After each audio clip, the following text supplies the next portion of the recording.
Bonjour à toutes et à tous et bienvenue dans cette nouvelle vidéo du programme d'histoire, géographie, géopolitique, sciences politiques de première. Nous terminons notre exploration du thème 1 consacré à la démocratie. Et dans cette vidéo, nous allons nous intéresser à l'Union européenne et la démocratie. Est-ce que vous êtes prêts? Moi, perso, je me suis fait couler un petit café, histoire de... Bon, allez, on respire un grand coup avant de se plonger dedans. C'est parti. En 1945, l'Europe sort détruite et affaiblie par 6 années de guerre causées par les nationalismes et les régimes totalitaires européens. Face à la mise en place de dictatures communistes, et ce qu'on appelle les démocraties populaires dans l'Europe de l'Est, par l'URSS, la nécessité d'une organisation permettant de reconstruire et de réconcilier les pays d'Europe de l'Ouest voit le jour. Ce projet européen, soutenu par les États-Unis, est porté par des partis politiques pro-européens. En 1948, le Congrès de La Haye réunit des hommes et des femmes d'une vingtaine de pays pour poser les bases d'une association européenne. En construction depuis plus de 60 ans, l'Europe est le fruit d'un éternel compromis entre des modèles de démocratie différents, entre des pays aux intérêts divergents. Et depuis 2005, c'est l'existence même du projet européen qui est remise en cause à la fois par certains citoyens et par certains États. La problématique de cette leçon sera comment la démocratie s'exprime-t-elle dans le fonctionnement de l'Union européenne. Et pour commencer, je vous propose grand 1, l'Union européenne a un objet démocratique non identifié. Grand A, le fruit d'une lente construction. En 1951, la Communauté européenne du charbon et de l'acier est créée autour de 6 pays, la Belgique, le Luxembourg, les Pays-Bas, l'Italie, l'Allemagne et la France. Et de 2 produits, vous l'aurez compris, oui c'est ça, le charbon et l'acier. Bravo, vous êtes très très fort. Et c'est cette organisation qui sert de base à la création en mars 1957 de la Communauté économique européenne par le traité de Rome. La Communauté économique européenne, CEE, est une organisation qui cherche à concilier les intérêts des États membres tout en développant une vision commune, communautaire donc, incarnée par la création de la Commission européenne et du Parlement européen. Mais ces organisations n'ont à l'origine pas de pouvoir de décision. Leur avis est consultatif et l'essentiel des décisions sont prises par le Conseil européen qui réunit les chefs d'État des pays membres. Les années 70 sont marquées par l'élargissement de la CEE à 9 avec l'entrée du Royaume-Uni, de l'Irlande et du Danemark en 1973 dans la CEE. Les pays membres décident de donner un poids croissant aux institutions communautaires. En 1979 ont lieu les premières élections européennes des députés du Parlement européen au suffrage universel direct. Les années 80 sont marquées par l'ouverture de la CEE aux pays du sud de l'Europe. On l'a vu dans les chapitres précédents, notamment la Grèce, l'Espagne et le Portugal. En 1986, l'acte unique est signé entre les 12 États membres.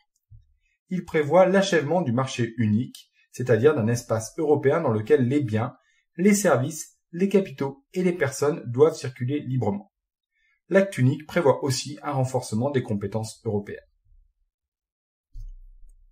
Et ce renforcement, il va avoir lieu à travers le traité de Maastricht. En 1992, les pays membres signent donc le traité de Maastricht qui donne naissance à l'Union européenne. Il s'agit non plus seulement d'une association économique, la CEE, mais aussi d'une union politique, qui prévoit la mise en place d'une union économique et monétaire, avec l'adoption d'une monnaie unique, l'euro.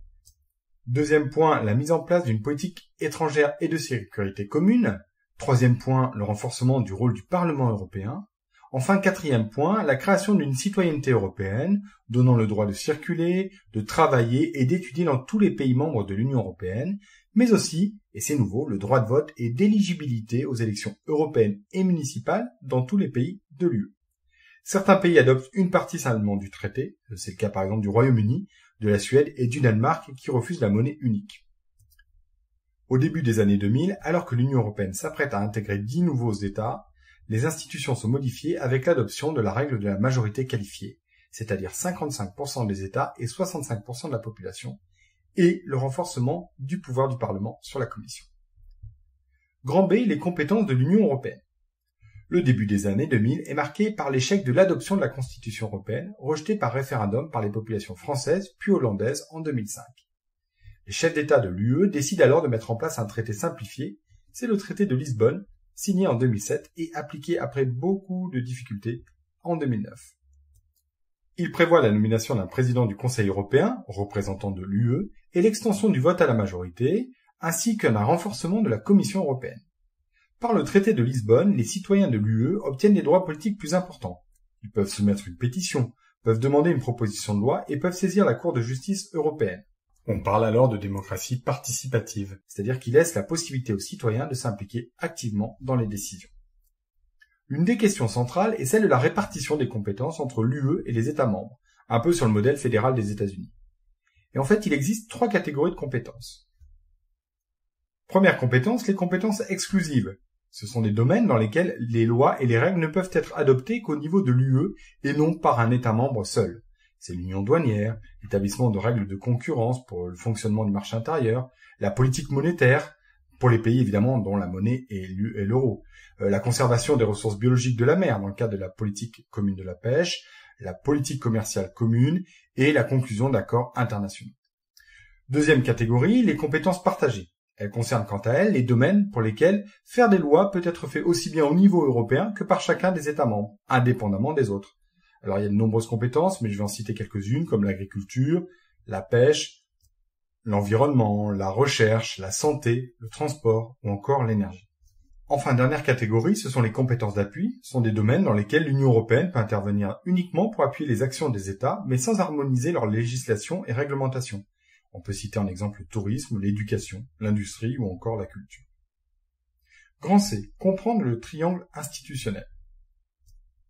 Alors quand on parle de triangle institutionnel, vous l'aurez compris, ce sont les 3 principales catégories d'institutions qui permettent le fonctionnement de l'UE. Pour commencer, on va s'intéresser aux institutions qui représentent les États, c'est-à-dire la démocratie déléguée. Le Conseil européen impulse la plupart des grandes décisions européennes.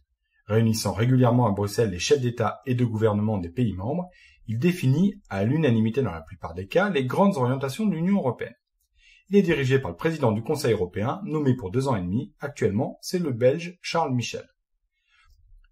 Le Conseil de l'UE, également appelé Conseil des ministres de l'UE ou tout simplement Conseil, se prononce après le Parlement européen sur les textes de loi et le budget européen. Composé des ministres des 27 États membres, il se réunit une centaine de fois par an autour de domaines particuliers, agriculture, affaires étrangères, économie. Il peut modifier, adopter ou rejeter les propositions de directives ou de règlements préalablement amendées par le Parlement européen.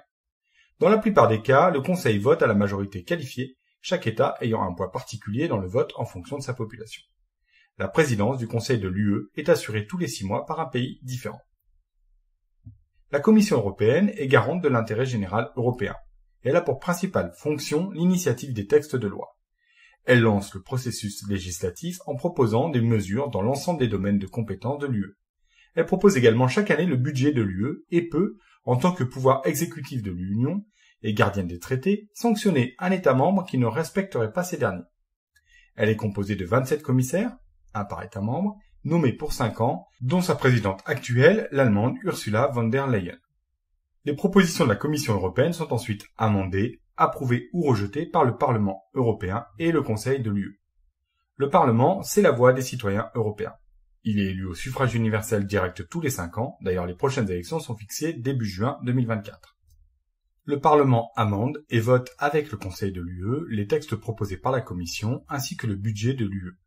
Dans certains domaines, accords internationaux, adhésion d'un nouvel État membre, le Parlement européen est toutefois doté de pouvoirs limités par rapport au Conseil. Les citoyens peuvent, par l'initiative européenne, faire une proposition législative avec le soutien d'au moins 1 million de citoyens. C'est le principe de démocratie participative, évidemment, vous l'avez tous reconnu.